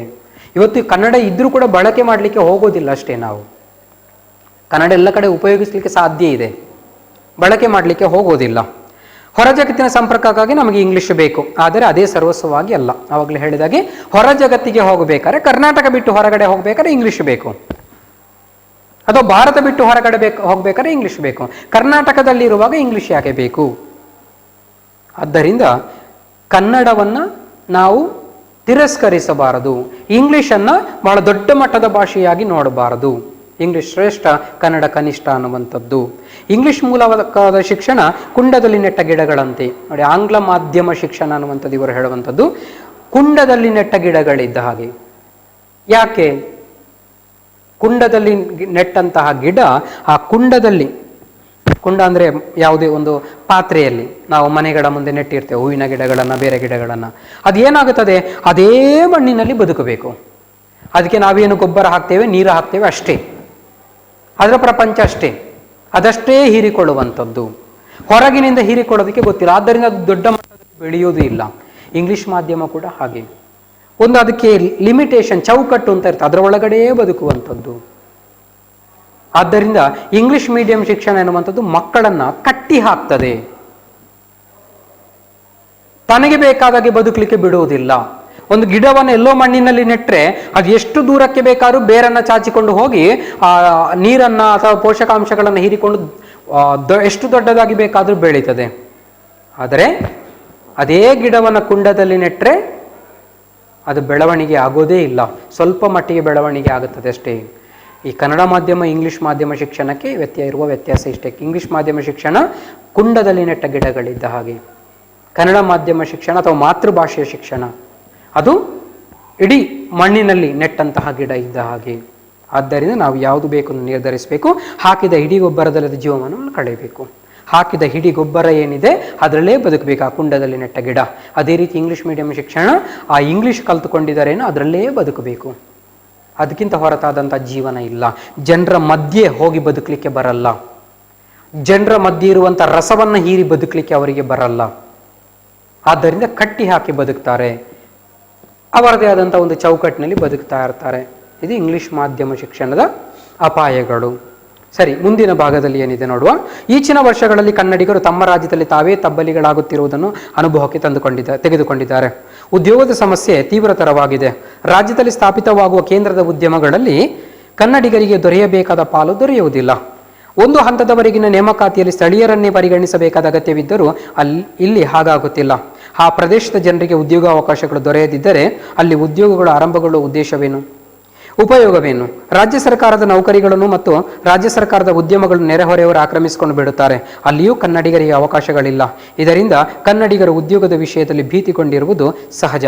ಕನ್ನಡಿಗರ ಆತ್ಮಹತ್ಯಾಕಾರಿಯಾದ ಔದಾರ್ಯ ಧೋರಣೆಯಿಂದ ಈಗಾಗಲೇ ಬೆಂಗಳೂರು ಸೇರಿದಂತೆ ಕರ್ನಾಟಕದ ಅನೇಕ ಕಡೆ ಕನ್ನಡಿಗರು ಅಲ್ಪಸಂಖ್ಯಾತರಾಗುತ್ತಿದ್ದಾರೆ.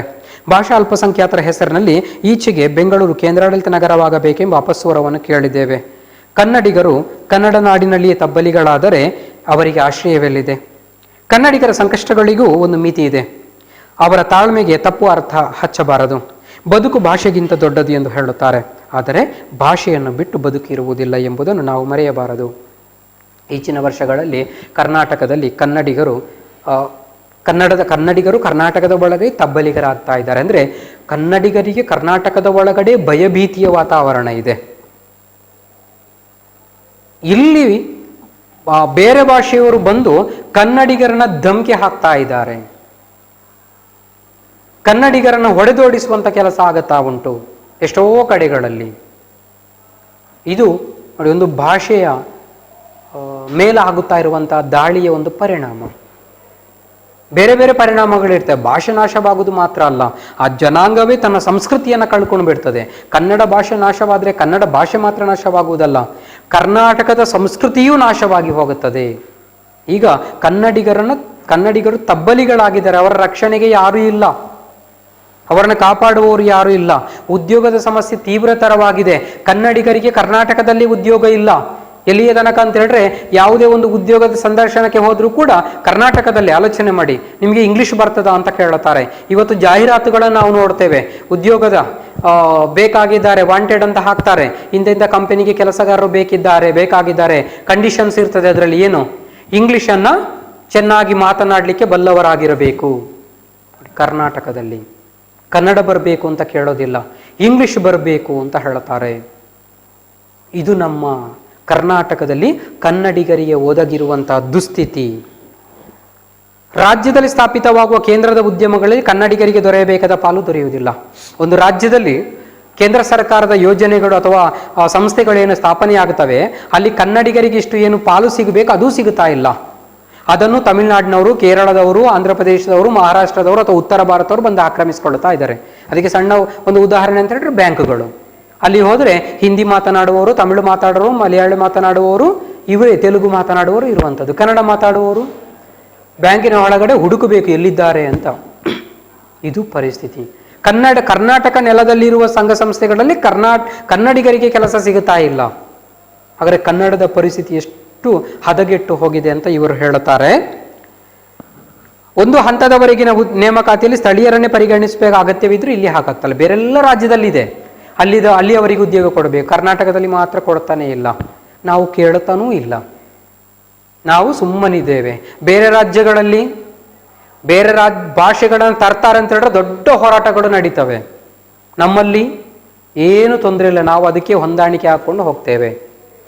ನಾಳೆ ಕರ್ನಾಟಕದಲ್ಲಿ ಕನ್ನಡ ಇಲ್ಲ ನಾಳೆಯಿಂದ ಅಂತ ಹೇಳಿದ್ರೆ ಪರವಾಗಿಲ್ಲ, ನಾವು ಅದಕ್ಕೆ ಹೊಂದಿಕೊಂಡು ಹೋಗ್ತೇವೆ ಅಂತ ಆ ರೀತಿಯ ಔದಾರ್ಯ ಭಾವನೆಯನ್ನು ತೋರಿಸ್ತೇವೆ. ಅಷ್ಟೊಂದು ಉದಾರಿಗಳು ನಾವು. ನಮ್ಮ ಹೆಸರೇ ಕರುನಾಡು ಅಲ್ವೋ, ಅಂದರೆ ಕರುಣೆ ಉಳ್ಳವರ ನಾಡು. ಏನಾದರೂ ಸರಿ ಸುಧಾರಿಸಿಕೊಂಡು ಹೋಗ್ತೇವೆ. ಆ ಪ್ರದೇಶ ಜನರಿಗೆ ಉದ್ಯೋಗ ಅವಕಾಶಗಳು ದೊರೆಯದಿದ್ದರೆ ಅಲ್ಲಿ ಉದ್ಯೋಗಗಳು ಆರಂಭಗೊಳ್ಳುವ ಉದ್ದೇಶವೇನು? ಕರ್ನಾಟಕದಲ್ಲಿ ಯೋಜನೆಗಳು ಆರಂಭವಾಗ್ತಾ ಇದ್ರೆ ಕನ್ನಡಿಗರಿಗೆ ಉದ್ಯೋಗ ಸಿಗಬೇಕು, ಇಲ್ಲದ್ರೆ ಇಲ್ಲಿ ಸ್ಥಾಪನೆಯಾಗಿ ಏನು ಪ್ರಯೋಜನ ಇದೆ? ಕನ್ನಡಿಗರಿಗೆ ಉದ್ಯೋಗ ಸಿಗುವುದಿಲ್ಲ ಅಂತ ಹೇಳಿದ್ರೆ ಒಂದು ಕಾರ್ಖಾನೆ ಕರ್ನಾಟಕದಲ್ಲಿ ಯಾಕೆ ಸ್ಥಾಪನೆ ಆಗಬೇಕು? ಯಾವುದೇ ಒಂದು ಕಾರ್ಖಾನೆ ಸ್ಥಾಪನೆ ಆಗುವುದು ಅಲ್ಲಿಯ ಜನಕ್ಕೆ ಅನ್ನ ಕೊಡ್ಲಿಕ್ಕೆ. ಇಲ್ಲಿ ಸ್ಥಾಪನೆಯಾದ ಕಾರ್ಖಾನೆ ಇಲ್ಲಿಯವರಿಗೆ ಅನ್ನ ಕೊಡುವುದಿಲ್ಲ ಅಂತ ಹೇಳಿದ್ರೆ ಇಲ್ಲಿ ಸ್ಥಾಪನೆಯಾದ್ರೂ ಯಾಕೆ ಆಗಬೇಕದು? ರಾಜ್ಯ ಸರ್ಕಾರ ನೌಕರಿಗಳನ್ನು ಮತ್ತು ರಾಜ್ಯ ಸರ್ಕಾರದ ಉದ್ಯಮಗಳು ನೆರೆಹೊರೆಯವರು ಆಕ್ರಮಿಸಿಕೊಂಡು ಬಿಡುತ್ತಾರೆ. ಉಪಯೋಗವೇನು? ಮತ್ತು ರಾಜ್ಯ ಸರ್ಕಾರದ ನೌಕರಿಗಳನ್ನು ಮತ್ತು ರಾಜ್ಯ ಸರ್ಕಾರದ ಉದ್ಯಮಗಳು ನೆರೆಹೊರೆಯವರು ಆಕ್ರಮಿಸಿಕೊಂಡು, ಮತ್ತೊಂದು ಕಡೆಗೆ ಒಂದು ಕೇಂದ್ರ ಸರ್ಕಾರದಾದರೆ ಬಿಡಿ, ಅದನ್ನು ಬೇರೆಯವರೇ ಆಕ್ರಮಿಸಿಕೊಳ್ತಾ ಇದ್ದಾರೆ. ಎಲ್ಲಿ ತನಕ ಅಂದರೆ ಕರ್ನಾಟಕದ ಉದ್ಯಮದನ್ನು ಬೇರೆಯವರು ಆಕ್ರಮಿಸಿಕೊಳ್ತಾ ಇದ್ದಾರೆ.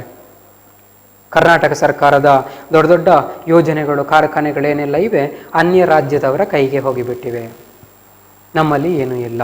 ಈಗ ಬೆಂಗಳೂರಲ್ಲಿ ನಮ್ಮ ಮೆಟ್ರೋ ಅಂತ ಇದೆ. ನಮ್ಮ ಮೆಟ್ರೋದಲ್ಲಿ ಇರುವುದೆಲ್ಲ ಹೊರ ರಾಜ್ಯದವರು.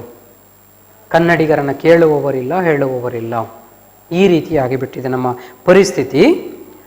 ಅಲ್ಲಿಯೂ ಕನ್ನಡಿಗರಿಗೆ ಅವಕಾಶಗಳು. ಇದರಿಂದ ಕನ್ನಡಿಗರು ಉದ್ಯೋಗದ ವಿಷಯದಲ್ಲಿ ಭೀತಿಗೊಂಡುವುದು ಸಹಜ. ಕನ್ನಡಿಗರು ಭೀತಿಗೊಂಡಿದ್ದಾರೆ.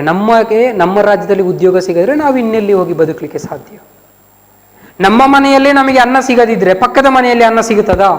ನಮ್ಮ ಮನೆಯವರೇ ನಮಗೆ ಊಟ ಹಾಕದಿದ್ರೆ ಪಕ್ಕದ ಮನೆಯವರು ಹಾಕಲಿಕ್ಕೆ ಸಾಧ್ಯ ಉಂಟಾ? ಕರ್ನಾಟಕದಲ್ಲೇ ನಮಗೆ ಉದ್ಯೋಗ ಸಿಗದಿದ್ರೆ ಪಕ್ಕದ ಆಂಧ್ರ ಪ್ರದೇಶ, ತಮಿಳುನಾಡು, ಕೇರಳ, ಮಹಾರಾಷ್ಟ್ರದಲ್ಲಿ ಸಿಗಲಿಕ್ಕೆ ಸಾಧ್ಯ ಉಂಟಾ? ಸಾಧ್ಯ ಇಲ್ಲ. ಇದು ಕರ್ನಾಟಕದವರ ಪಾಲಿಗೆ ಭೀತಿ ತರುವಂತಹ ಸಂದರ್ಭವಾಗಿದೆ. ಇದಕ್ಕೆ ಕಾರಣ ಔದಾರ್ಯ, ಉದಾರತೆ. ಅಯ್ಯೋ ಪರವಾಗಿಲ್ಲ ಅನ್ನುವಂಥದ್ದು. ಇದರಿಂದ ಇವತ್ತು ಪರಿಸ್ಥಿತಿ ಏನಾಗಿದೆ? ಬೆಂಗಳೂರು ಕೇಂದ್ರಾಡಳಿತ ಪ್ರದೇಶ ಆಗಬೇಕು ಅಂತ ಘೋಷಣೆ ಇದೆ. ಯಾಕೆ? ಒಂದಷ್ಟು ಜನ ಬೊಬ್ಬೆ ಹೊಡಿತಾ ಇದ್ದಾರೆ, ಬೆಂಗಳೂರು ಕರ್ನಾಟಕಕ್ಕೆ ಸೇರಿಲ್ಲ, ಅದು ಕೇಂದ್ರಾಡಳಿತ ಪ್ರದೇಶ ಆಗಬೇಕು. ಯಾಕೆ?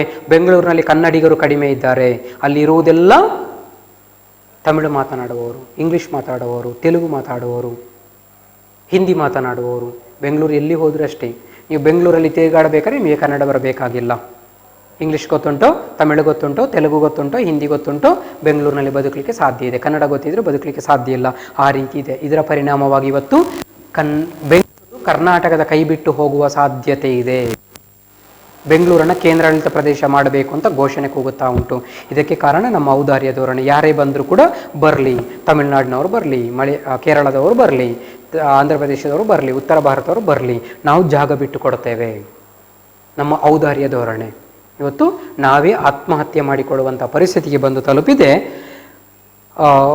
ಕನ್ನಡಿಗರು ಕನ್ನಡ ನಾಡಿನಲ್ಲಿ ತಬ್ಬಲಿಗಳಾದರೆ ಅವರಿಗೆ ಆಶ್ರಯವೆಲ್ಲಿದೆ? ನಾನು ಆವಾಗಲೇ ಹೇಳಿದಾಗೆ ನಮ್ಮ ಮನೆಯಲ್ಲೇ ನಮಗೆ ಊಟ ಸಿಗದಿದ್ರೆ ಇನ್ಯಾರ ಮನೆಯಲ್ಲಿ ಊಟ ಸಿಗುತ್ತದೆ?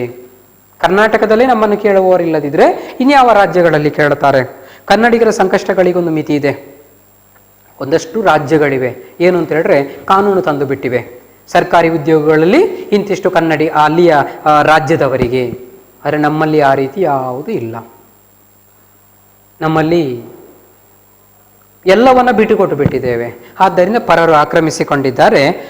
ನಮ್ಮ ಸಂಕಷ್ಟಕ್ಕೊಂದು ಮಿತಿ ಇದೆ. ನಮ್ಮದು ಸಂಕಷ್ಟಗಳಿಗೊಂದು ಮಿತಿ ಇದೆ. ಎಷ್ಟೊಂದು ತಾಳ್ಮೆ ಸಹಿಸಿಕೊಳ್ಳಿಕ್ಕೆ ಸಾಧ್ಯವಾಗುತ್ತದೆ? ಎಷ್ಟೊಂದು ತಾಳ್ಮೆ ವಹಿಸಿಕೊಳ್ಳೋದು? ಅದು ಸಾಧ್ಯವಾಗದಿರುವಂತಹ ಮಾತು. ಅವರ ತಾಳ್ಮೆಗೆ ತಪ್ಪು ಅರ್ಥ ಹಚ್ಚಬಾರದು. ಕನ್ನಡಿಗರು ಸುಮ್ಮನಿದ್ದಾರೆ ಅಂತ ಹೇಳಿದ್ರೆ ಅವರಿಗೆ ಏನು ಮಾಡಲಿಕ್ಕೆ ಬರುವುದಿಲ್ಲ ಅಂತ ಅರ್ಥ ಅಲ್ಲ. ನಾವು ಎಲ್ಲರೂ ಬದುಕಬೇಕು ಅಂತ ಹೇಳುವವರು, ಸರ್ವೋದಯವನ್ನು ಅನುಸರಿಸಿಕೊಂಡವರು. ಕುವೆಂಪು ಅವರು ಹೇಳಿದಾಗೆ ಮನುಜ ಮತ ವಿಶ್ವಪಥ ಅಂತ. ನಾವು ವಿಶ್ವದ ವ್ಯಕ್ತಿಗಳಾಗಬೇಕು, ಮಾನವ ಧರ್ಮಿಗಳಾಗಬೇಕು ಅಂತ ಆ ರೀತಿ ಬದುಕುವವರು ನಾವು. ಆದರೆ ಅದಕ್ಕೆ ತಪ್ಪು ಅರ್ಥ ಹಚ್ಚಬಾರದು. ಬದುಕು ಭಾಷೆಗಿಂತ ದೊಡ್ಡದು ಅಂತ ಹೇಳುತ್ತಾರೆ. ಬದುಕು ಭಾಷೆ ಏನಾದರೆ ಏನು, ಬದುಕಲಿಕ್ಕೆ ಆದರೆ ಆಯಿತು. ಭಾಷೆ ಯಾವುದಾದ್ರು ಅಂದ್ರೆ ಇದ್ರೆ ಸಾಕು, ಬದುಕಲಿಕ್ಕೆ ದಾರಿ ಆದರೆ ಸಾಕು. ಇಂಗ್ಲೀಷ್ ಆದ್ರೆ ಇನ್ನೊಂದಾದ್ರೇನು. ಆದರೆ ಇವರು ಹೇಳೋದು ಭಾಷೆಯನ್ನು ಬಿಟ್ಟು ಬದುಕಿರುವುದಿಲ್ಲ, ನಮ್ಮ ಭಾಷೆಯನ್ನು ಬಿಟ್ಟು ನಮ್ಮ ಬದುಕಿರುವುದಿಲ್ಲ. ಯಾಕಂದರೆ ಅದು ಅದರ ಜೊತೆಗೆ ಬೆರೆತು ಹೋಗಿರ್ತದೆ. ಆ ಭಾಷೆ ಮತ್ತು ಬದುಕನ್ನು ಬೇರ್ಪಡಿಸಲಿಕ್ಕೆ ಸಾಧ್ಯವಿಲ್ಲ. ಆ ರೀತಿ ಇದೆ. ಆದ್ದರಿಂದ ನಮ್ಮ ಭಾಷೆ ಉಳಿದ್ರೆ ಮಾತ್ರ ನಮ್ಮ ಬದುಕು ಉಳಿತದೆ. ಸರಿ, ಮುಂದಕ್ಕೆ. ಎಲ್ಲಿಯವರೆಗೆ ಕನ್ನಡ ನಮ್ಮ ಆಡಳಿತ ಶಿಕ್ಷಣದಲ್ಲಿ ಪ್ರಥಮವೂ ಪ್ರಧಾನವೂ ಆಗಿರುವುದಿಲ್ಲವೋ, ಎಲ್ಲಿಯವರೆಗೆ ಅದು ಜನಜೀವನದಲ್ಲಿ ತುಂಬಿಕೊಳ್ಳುವುದಿಲ್ಲವೋ, ಎಲ್ಲಿಯವರೆಗೆ ಕನ್ನಡಿಗರು ಸ್ವಾಭಿಮಾನಿಗಳಾಗುವುದಿಲ್ಲವೋ ಅಲ್ಲಿಯವರೆಗೂ ಕನ್ನಡದ ಸಮಸ್ಯೆಗಳು ಇದ್ದೇ ಇರುತ್ತವೆ. ಸರ್ಕಾರ ಮತ್ತು ಸಾರ್ವಜನಿಕರು ಇಬ್ಬರು ಈ ಜವಾಬ್ದಾರಿ ನಿರ್ವಹಿಸಬೇಕು. ಎಲ್ಲವನ್ನು ಸರ್ಕಾರದ ಮೇಲೆ ಹಾಕಿ ನಾವು ಹೊಣೆಯನ್ನು ತಪ್ಪಿಸಿಕೊಳ್ಳುವಂತಿಲ್ಲ. ಹಾಗಾದರೆ ಕನ್ನಡದ ಸಮಸ್ಯೆಗಳ ಪರಿಹಾರ ಯಾವಾಗ ಆಗುತ್ತದೆ? ಎಲ್ಲಿಯ ತನಕ ಕನ್ನಡದ ಈ ಸಮಸ್ಯೆಗಳಿರ್ತವೆ ಅಂತ ಹೇಳುತ್ತಾರೆ. ಎಲ್ಲಿಯ ತನಕ? ಮೊದಲು ಕನ್ನಡ ಅನ್ನುವಂಥದ್ದು ನಮ್ಮ ಆಡಳಿತ ಮತ್ತು ಶಿಕ್ಷಣದಲ್ಲಿ, ನಮ್ಮ ರಾಜ್ಯದ ಆಡಳಿತ, ಸರ್ಕಾರ ಏನು ಆಡಳಿತ ನಡೆಸ್ತಾ ಉಂಟು ಅದು, ಮತ್ತೊಂದು ನಮ್ಮ ಶಿಕ್ಷಣ, ಇದು ಎರಡರಲ್ಲಿ ಕನ್ನಡ ಪ್ರಥಮ ಆಗಬೇಕು. ಮೊದಲ ಪ್ರಾಶಸ್ತ್ಯ ಕನ್ನಡಕ್ಕೆ ಪ್ರಧಾನ. ಇಲ್ಲಿ ಮೊದಲು ಕನ್ನಡ ಇರಬೇಕು, ಪ್ರಧಾನವಾಗಿರಬೇಕು. ಉಳಿದ ಭಾಷೆಗಳೆಲ್ಲ ಪಕ್ಕದಲ್ಲಿರಬೇಕು. ಮತ್ತು ಎಲ್ಲಿಯವರೆಗೆ ಅದು ಜನಜೀವನದಲ್ಲಿ ತುಂಬಿಕೊಳ್ಳುವುದಿಲ್ಲವೋ, ಕನ್ನಡ ಭಾಷೆ ಅಂತ ಹೇಳಿದರೆ ಸಾಲದು, ಅದು ನಮ್ಮ ದೇಹದ ಒಳಗಡೆ ತುಂಬಿಕೊಳ್ಳಬೇಕು. ದೇಹದಲ್ಲಿ ರಕ್ತ ಹೇಗೆ ತುಂಬಿಕೊಂಡಿರ್ತದೋ ಅದೇ ರೀತಿ ಕಣದಲ್ಲೂ ಕನ್ನಡ ಭಾಷೆ ತುಂಬಿಕೊಳ್ಳಬೇಕು. ಮತ್ತು ಎಲ್ಲಿಯವರೆಗೆ ಕನ್ನಡಿಗರು ಸ್ವಾಭಿಮಾನಿಗಳಾಗುವುದಿಲ್ಲವೋ, ಎಲ್ಲಿಯವರೆಗೆ ಕನ್ನಡಿಗರು ಸ್ವಾಭಿಮಾನಿಗಳಾಗುವುದಿಲ್ಲವೋ, ನಮಗೆ ಸ್ವಾಭಿಮಾನ ಇರಬೇಕು. ಇನ್ನೊಬ್ಬರ ಕೈ ಕೆಳಗಡೆ ಕೂಲಿ ಆಳುಗಳ ಹಾಗೆ ಅಥವಾ ಗುಲಾಮರ ಹಾಗೆ ಬದುಕುವುದಲ್ಲ. ನಾವು ಸ್ವಂತ ದುಡಿದೇ ಬದುಕುತ್ತೇವೆ, ಇನ್ನೊಬ್ಬರ ಹಂಗಿನಲ್ಲಿ ಬದುಕುವುದಿಲ್ಲ ಅನ್ನುವಂಥ ಮನೋಭಾವನೆ ನಮ್ಮಲ್ಲಿ ಬರಬೇಕು. ಬಿಟ್ಟು ಹೇಗಾದರೂ ಬದುಕಿದ್ರೆ ಸಾಕು, ಯಾರ ಹತ್ರ ಆದ್ರೇನು, ನಮಗೆ 3 ಹೊತ್ತಿನ ಊಟ ಸಿಕ್ಕಿದ್ರೆ ಸಾಕು, ಮನೆ ಸಿಕ್ಕರೆ ಸಾಕು, ಬಟ್ಟೆ ಸಿಕ್ಕರೆ ಸಾಕು, ಈ ರೀತಿಯ ಮನೋಭಾವನೆ ಇರಬಾರ್ದು. ಸ್ವಾಭಿಮಾನದಿಂದ ಬದುಕಬೇಕು, ಭಿಕ್ಷೆ ಎತ್ತಿ ಬದುಕುವಂಥದ್ದಲ್ಲ. ನಮ್ಮ ಸ್ವಂತ ದುಡಿಮೆ, ಸ್ವಂತ ಕಾಲ ಮೇಲೆ ನಿಂತು ಬದುಕುವಂಥದ್ದು. ಇಂತಹ ಪರಿಸ್ಥಿತಿ, ಇಂತಹ ಮನೋಭಾವನೆ ನಮ್ಮಲ್ಲಿ ಎಲ್ಲಿಯ ತನಕ ಬರುವುದಿಲ್ಲವೋ ಅಲ್ಲಿಯ ತನಕ ಸಮಸ್ಯೆಗಳು, ಕನ್ನಡದ ಸಮಸ್ಯೆಗಳು ಇದ್ದೇ ಇರ್ತವೆ. ಕನ್ನಡದ ಸಮಸ್ಯೆಗಳು ಪರಿಹಾರ ಆಗಬೇಕಾದ್ರೆ ಮೊದಲು ಆಡಳಿತ ಮತ್ತು ಶಿಕ್ಷಣದಲ್ಲಿ ಕನ್ನಡ ಪ್ರಥಮವಾಗಬೇಕು. ಮೊದಲು ಕನ್ನಡ, ಉಳಿದ ಭಾಷೆಗಳು ಇರಲಿ, ಆದರೆ ಅದು ನಂತರದ್ದು. ಮತ್ತು ಕನ್ನಡ ನಮ್ಮ ಒಳಗೆ ತುಂಬಿಕೊಳ್ಳಬೇಕು. ಬಾಯಿ ಮಾತಿನಲ್ಲಿ ಹೇಳೋದಲ್ಲ ಕನ್ನಡ ಕನ್ನಡ ಕನ್ನಡ ಅಂತ. ಕನ್ನಡ ನಮ್ಮ ಒಳಗೆ ತುಂಬಿಕೊಳ್ಳಬೇಕು ಮತ್ತು ನಾವು ಸ್ವಾಭಿಮಾನಿಗಳಾಗಬೇಕು. ಇನ್ನೊಬ್ಬರ ಗುಲಾಮರ ಹಾಗೆ ಬದುಕುವಂಥದ್ದೆಲ್ಲ ಹೆದರಿಕೊಂಡು ಸ್ವಾಭಿಮಾನದಿಂದ, ಧೈರ್ಯದಿಂದ, ಕೆಚ್ಚಿನಿಂದ ಬದುಕಬೇಕು. ಆ ರೀತಿ ಆದರೆ ಕನ್ನಡ ಸಮಸ್ಯೆಗಳು ಪರಿಹಾರವಾಗುತ್ತವೆ. ಸರ್ಕಾರ ಮತ್ತು ಸಾರ್ವಜನಿಕರು ಇಬ್ಬರು ಈ ಜವಾಬ್ದಾರಿ ನಿರ್ವಹಿಸಬೇಕು. ಕನ್ನಡ ಉಳಿಸುವಂಥದ್ದು ಕೇವಲ ಸರ್ಕಾರದ ಜವಾಬ್ದಾರಿ ಅಲ್ಲ, ಅಥವಾ ಸಂಘ ಸಂಸ್ಥೆಗಳ ಜವಾಬ್ದಾರಿ ಅಲ್ಲ. ಸರ್ಕಾರ ಉಳಿಸುವಂಥದ್ದು ಕನ್ನಡವನ್ನು ಉಳಿಸುವಂಥದ್ದು ನಮ್ಮ ಜವಾಬ್ದಾರಿ ಇದೆ. ಸರ್ಕಾರ ಎಷ್ಟೇ ನಿಯಮ ತಂದರೂ ಕೂಡ ನಾವು ಅದನ್ನು ಪಾಲಿಸದಿದ್ದರೆ, ಸರ್ಕಾರ ಪಾಲಿಸಿದ ಅದನ್ನು ನಿಯಮಗಳನ್ನು ತರ್ತದೆ. ಈಗ ದ್ವಿಚಕ್ರ ಬೈಕ್ ಓಡಿಸುವವರು ಹೆಲ್ಮೆಟ್ ಹಾಕಬೇಕು ಕಡ್ಡಾಯ. ಎಷ್ಟು ಜನ ನಾವು ಅನುಸರಿಸ್ತೇವೆ? ಕೆಲವೊಂದಷ್ಟು ಜನ ಹಾಕದೇ ಹೋಗ್ತಾರೆ, ಕೆಲವೊಂದು ಜನ ಹಿಡ್ಕೊಂಡ್ರು ಅದನ್ನು ಕೈಯಲ್ಲಿ ಹೀಗೆ ಹಿಡ್ಕೊಂಡು ಡ್ರೈವಿಂಗ್ ಮಾಡ್ತಾ ಹೋಗ್ತಾರೆ. ನಿಯಮ ಇದೆ, ಅನುಸರಿಸೋದಿಲ್ಲ. ಹಾಗೆ ಕನ್ನಡ ಕೂಡ ಸರ್ಕಾರ ನಿಯಮ ಮತ್ತಂದ್ರೆ ಸಾಲದು, ನಾವು ಅನುಸರಿಸಬೇಕು. ನಾವು ಕನ್ನಡ ಮಾತಾಡಬೇಕು. ನಾವು ಹೆಚ್ಚು ಹೆಚ್ಚು ಕನ್ನಡ ಮಾತಾಡಿದರೆ ಮಾತ್ರ ಕನ್ನಡ ಉಳಿತದೆ. ಎಲ್ಲವನ್ನ ಸರ್ಕಾರದ ಮೇಲೆ ಹಾಕಿ ಕೂತ್ಕೊಳ್ಳಿಕ್ಕೆ ಆಗೋದಿಲ್ಲ. ನಮಗೂ ಸ್ವಲ್ಪ ಜವಾಬ್ದಾರಿ ಇದೆ. ಸರ್ಕಾರಕ್ಕೆ ಬೈತೇವೆ ನಾವು, ಅರೆ ಸರ್ಕಾರ ಮಾಡುವಷ್ಟು ಮಾಡುತ್ತದೆ, ಆದರೆ ಅದರ ಜೊತೆ ನಮ್ಮ ಜವಾಬ್ದಾರಿ. 2 ಕೈ ಸೇರಿದರೆ ಮಾತ್ರ ಚಪ್ಪಾಳೆಯಾಗುವಂಥದ್ದು. ಒಂದೇ ಕೈಯಲ್ಲಿ ಹೊಡೆದ್ರೆ ಚಿಟಿಕೆ ಆಗುತ್ತದೆ ಅಷ್ಟೇ. ಚಿಟಿಕೆಗೆ ಯಾರು ಮರ್ಯಾದೆ ಕೊಡುವುದಿಲ್ಲ. ಆಗುವಾಗ ಯಾರಾದರೂ ಸನ್ಮಾನ ಮಾಡ್ತಾರೆ, ಗೌರವಿಸ್ತಾರೆ ಅಂತ ಹೇಳುವಾಗ ನಾವು ಚಿಟಿಕೆ ಹಾಕ್ಲಿಕ್ಕೆ ಆಗೋದಿಲ್ಲ. ಅಥವಾ ಯಾರನ್ನ ಕರೆಯುವಾಗ ಚಿಟಿಕೆ ಹೊಡೆದು ಕರೀಲಿಕ್ಕೆ ಆಗೋದಿಲ್ಲ, ತಿರುಗಿ ಬೈತಾರೆ ಅಷ್ಟೇ. ಚಪ್ಪಾಳೆ ತಟ್ಟಿ ನಾವು ಪ್ರೋತ್ಸಾಹಿಸಬೇಕು, ಚಪ್ಪಾಳೆ ತಟ್ಟಿ ಕರಿಬೇಕು. ಚಪ್ಪಾಳೆ ತಟ್ಟಿದ್ರೆ ಮಾತ್ರ ಗೌರವ ಅದಕ್ಕೆ. ಅದು ಚಪ್ಪಾಳೆ ಅನ್ನುವಂಥದ್ದು 2 ಕೈ ಸೇರಿದರೆ ಮಾತ್ರ ಆಗುವಂಥದ್ದು. ಅದೇ ರೀತಿ ಸರ್ಕಾರ ಮತ್ತು ಕನ್ನಡಿಗರು ಒಂದು ಸೇರಿದರೆ ಮಾತ್ರ ಕನ್ನಡ ಉಳಿಸಲಿಕ್ಕೆ ಸಾಧ್ಯ. ಸರ್ಕಾರ ಮತ್ತು ಕನ್ನಡಿಗರು ಯಾವಾಗ ಕನ್ನಡ ಉಳಿಬೇಕು ಅಂತ ಮನಸ್ಸು ಮಾಡ್ತಾರೋ, ಅದಕ್ಕೋಸ್ಕರ ಯೋಜನೆಗಳನ್ನು ತರ್ತಾರೋ, ಅದನ್ನು ಜೀವನದಲ್ಲಿ ಅಳವಡಿಸಿಕೊಳ್ತಾರೋ, ಆವಾಗ ಮಾತ್ರ ಕನ್ನಡ ಉಳಿಲಿಕ್ಕೆ ಸಾಧ್ಯವಾಗುತ್ತದೆ. ಇದನ್ನು ನಾವು ಮರಿಬಾರದು. ಸರಿ, ಎಲ್ಲವನ್ನು ಸರ್ಕಾರದ ಮೇಲೆ ಹಾಕಿ ನಾವು ಹೊಣೆಯನ್ನು ತಪ್ಪಿಸಿಕೊಳ್ಳುವಂತಿಲ್ಲ. ಪ್ರತಿಯೊಬ್ಬ ಕನ್ನಡಿಗನು ಪ್ರತಿಯೊಂದು ಅಂಗುಲದಲ್ಲಿಯೂ ಕನ್ನಡಿಗನಾಗಬೇಕು. ಆಗ ಮಾತ್ರ ಅನೇಕ ಸಮಸ್ಯೆಗಳಿಗೆ ಪರಿಹಾರ ದೊರಕುತ್ತದೆ. ಕನ್ನಡ ಎನ್ನುವ ನಾವು ನಮ್ಮನ್ನೇ ಪ್ರಶ್ನಿಸಿಕೊಳ್ಳುವುದು ತೀರಾ ಅಗತ್ಯ. ಕನ್ನಡ ಹೇಳುವುದಕ್ಕೆ ಮಾತ್ರ ಅಲ್ಲ, ಅನುಸರಿಸುವುದಕ್ಕೂ ಕೂಡ ಎಂದು ಎಷ್ಟು ಜನ ತಿಳಿದಿದ್ದೇವೆ? ನಮ್ಮ ಮಕ್ಕಳನ್ನು ಯಾವ ಶಾಲೆಗಳಲ್ಲಿ ಓದಿಸ್ತಿದ್ದೇವೆ, ನಾವು ಯಾವ ಪತ್ರಿಕೆಗಳನ್ನು ಓದುತ್ತಿದ್ದೇವೆ, ನಾವು ನೋಡುವುದು ಯಾವ ಸಿನಿಮಾಗಳನ್ನು, ನಮ್ಮ ಮನೆಯ ಬೋರ್ಡು ಯಾವ ಭಾಷೆಯಲ್ಲಿದೆ, ನಮ್ಮ ಲೆಟರ್ ಹೆಡ್ಗಳು ಅಚ್ಚಾಗಿರುವುದು, ನಮ್ಮ ಮನೆಯ ಲಗ್ನ ಪತ್ರಿಕೆಗಳು ಅಚ್ಚಾಗಿರುವುದು ಯಾವ ಭಾಷೆಯಲ್ಲಿ, ನಮ್ಮ ಬ್ಯಾಂಕುಗಳಿಗೆ ಚೆಕ್ ಬರೆಯುವುದು ಕನ್ನಡದಲ್ಲಿ, ನಾವು ಬರೆಯುವ ಕಾಗದ ಪತ್ರಗಳಲ್ಲಿ ಎಷ್ಟು ಭಾಗ ಕನ್ನಡ. ಇಂಥ 100 ಪ್ರಶ್ನೆಗಳನ್ನು ನಾವು ಕೇಳಿಕೊಳ್ಳಬೇಕು. ಅವುಗಳ ಉತ್ತರ ನಮ್ಮನ್ನು ಚುಚ್ಚದಿದ್ದರೆ ಮಾತ್ರ ನಾವು ಕನ್ನಡವನ್ನು ಕುರಿತು ಮಾತಾಡಲು ಯೋಗ್ಯತೆ ಗಳಿಸಿಕೊಂಡಿದ್ದೇವೆ ಎಂದು ಅರ್ಥ. ಕನ್ನಡಿಗರು ಮೊದಲು ಕನ್ನಡದವರಾಗಬೇಕು. ಈಗ ಕನ್ನಡವನ್ನು ಉಳಿಸಬೇಕಾದ್ರೆ ಮೊದಲು ಕನ್ನಡಿಗನು ಪ್ರತಿಯೊಂದು ಅಂಗುಲದಲ್ಲಿಯೂ ಕನ್ನಡಿಗನಾಗಬೇಕು. ಪ್ರತಿಯೊಂದು ಅಂಗುಲದಲ್ಲೂ ಅಂದರೆ ನಾನು ಆವಾಗಲೇ ಹೇಳಿದ್ನಲ್ಲ, ಕಣದಲ್ಲೂ ಕನ್ನಡಿಗನಾಗಬೇಕು, ಹೆಜ್ಜೆ ಹೆಜ್ಜೆಗೂ ಕನ್ನಡಿಗನಾಗಬೇಕು. ಕರ್ನಾಟಕದಲ್ಲಿರೋ ಪ್ರತಿಯೊಬ್ಬನೂ ಕೂಡ. ಆಗ ಮಾತ್ರ ಕನ್ನಡ ಉಳಿಲಿಕ್ಕೆ ಸಾಧ್ಯವಾಗುತ್ತದೆ. ಆಗ ಮಾತ್ರ ಸಮಸ್ಯೆಗಳ ಪರಿಹಾರ ದೊರಕುತ್ತದೆ. ಕನ್ನಡ ಎನ್ನುವ ನಾವೇ ಎಷ್ಟು ಕನ್ನಡವನ್ನು ಬಳಕೆ ಮಾಡ್ತೇವೆ ಅನ್ನೋದನ್ನು ಪ್ರಶ್ನಿಸಿಕೊಳ್ಬೇಕು. ಮೊದಲು ನಾವು ಬೇರೆಯವರಿಗೆ ಪ್ರಶ್ನಿಸೋದಲ್ಲ, ನಮಗೆ ನಾವು ಪ್ರಶ್ನೆ ಮಾಡಿಕೊಳ್ಳುವ. ಯಾಕಂದರೆ ನಾವು ಹೀಗೆ ತೋರಿಸುವಾಗ ಒಂದು ಬೆರಳು ಮಾತ್ರ ಉಳಿದವರನ್ನು ತೋರಿಸ್ತದೆ, ಉಳಿದ 4 ಬೆರಳು ನಮ್ಮನ್ನೇ ತೋರಿಸ್ತದೆ. ಅದಕ್ಕೆ ನಮ್ಮನ್ನು ನಾವು ಮೊದಲು ಪ್ರಶ್ನಿಸಿಕೊಳ್ಳಬೇಕು. ಏನು ಪ್ರಶ್ನಿಸಿಕೊಳ್ಳಬೇಕು? ಕನ್ನಡ ಹೇಳುವುದಕ್ಕೆ ಮಾತ್ರ ಅಲ್ಲ, ಅನುಸರಿಸುವುದಕ್ಕೂ ಕೂಡ ಎಷ್ಟು ಜನ ತಿಳಿದಿದ್ದೇವೆ? ಇನ್ನೊಬ್ಬರಿಗೆ ಬೋಧನೆ ಮಾಡುವುದಲ್ಲ, ನಾವೆಷ್ಟು ಅನುಸರಿಸಿದ್ದೇವೆ? ಕನ್ನಡ ಅಂತ ಹೇಳುವವರು ಎಷ್ಟು ಜನ ತಮ್ಮ ಮಕ್ಕಳನ್ನು ಕನ್ನಡ ಮಾಧ್ಯಮಕ್ಕೆ ಕಳುಹಿಸ್ತಾರೆ? ಎಷ್ಟು ಜನ ಕನ್ನಡ ಸಿನಿಮಾ ನೋಡ್ತಾರೆ? ಎಷ್ಟು ಜನ ಕನ್ನಡ TV ಚಾನಲ್ಗಳನ್ನು ನೋಡ್ತಾರೆ? ನಮ್ಮಲ್ಲಿ ಎಷ್ಟು ಕನ್ನಡ ಅಳವಡಿಸಿಕೊಂಡಿದ್ದೇವೆ ನಾವು? ಅದನ್ನು ನಾವು ಪ್ರಶ್ನಿಸಿಕೊಳ್ಬೇಕು. ಆನಂತರ ಕನ್ನಡದ ಬಗ್ಗೆ ಭಾಷಣಗಳನ್ನು ಮಾಡಬಹುದು. ನಮ್ಮ ಮಕ್ಕಳನ್ನು ಯಾವ ಶಾಲೆಗಳಲ್ಲಿ ಓದಿಸ್ತಿದ್ದೇವೆ? ಕನ್ನಡ ಉಳಿಬೇಕು ಬೆಳಿಬೇಕು ಅಂತ ಹೇಳುವವರು ಈಗ ದೊಡ್ಡ ದೊಡ್ಡ ಭಾಷಣ ಮಾಡ್ತಾರೆ, ರಾಜಕಾರಣಿಗಳು, ಕನ್ನಡ ಹೋರಾಟಗಾರರು. ಎಷ್ಟು ಜನರ ಮಕ್ಕಳು ಕನ್ನಡ ಮಾಧ್ಯಮದಲ್ಲಿ ಓದ್ತಾರೆ? ಕನ್ನಡ ಮಾಧ್ಯಮ ಎನ್ನುವಂಥದ್ದು ಇವತ್ತು ಯಾರಿಗೆ ಮೀಸಲಾಗಿದೆ? ತುಂಬ ಬಡವ, ಖಾಸಗಿ ಶಾಲೆಗಳಿಗೆ ಕಳುಹಿಸಲಿಕ್ಕೆ ಸಾಧ್ಯವಿಲ್ಲದೆ ಇರುವಂತಹ ಬಡವರು ಮಾತ್ರ ಕನ್ನಡ ಮಾಧ್ಯಮಕ್ಕೆ ಕಳುಹಿಸ್ತಾ ಇದ್ದಾರೆ. ಕನ್ನಡದಲ್ಲಿ ಭಾಷಣ ಮಾಡಿದವರೆಲ್ಲರೂ ಕನ್ನಡ ಮಾಧ್ಯಮಕ್ಕೆ ಕಳುಹಿಸ್ತಾ ಇಲ್ಲ. ನಾವು ಯಾವ ಪತ್ರಿಕೆಗಳನ್ನು ಓದ್ತಾ ಇದ್ದೇವೆ? ದಿನಪತ್ರಿಕೆಗಳನ್ನು ಯಾವುದು ಓದ್ತಾ ಇದ್ದೇವೆ? ಕನ್ನಡ ಓದ್ತಾ ಇದ್ದೇವಾ? ಇಂಗ್ಲೀಷ್ ಓದ್ತಾ ಇದ್ದೇವಾ? ನಮಗೆ ನಾವು ಪ್ರಶ್ನೆ ಮಾಡಿಕೊಳ್ಳಬೇಕು. ನಾವು ನೋಡೋದು ಯಾವ ಸಿನಿಮಾಗಳನ್ನು? ನಾವು ಸಿನಿಮಾ ಥಿಯೇಟರ್ಗಳಿಗೆ ಹೋಗಿ ಯಾವ ಸಿನಿಮಾ ನೋಡ್ತೇವೆ? ಅಥವಾ TV ಯಲ್ಲಿ ಬರುವ ಯಾವ ಸಿನಿಮಾಗಳನ್ನು ನೋಡ್ತೇವೆ? ಕನ್ನಡವನ್ನು ನೋಡ್ತೇವಾ?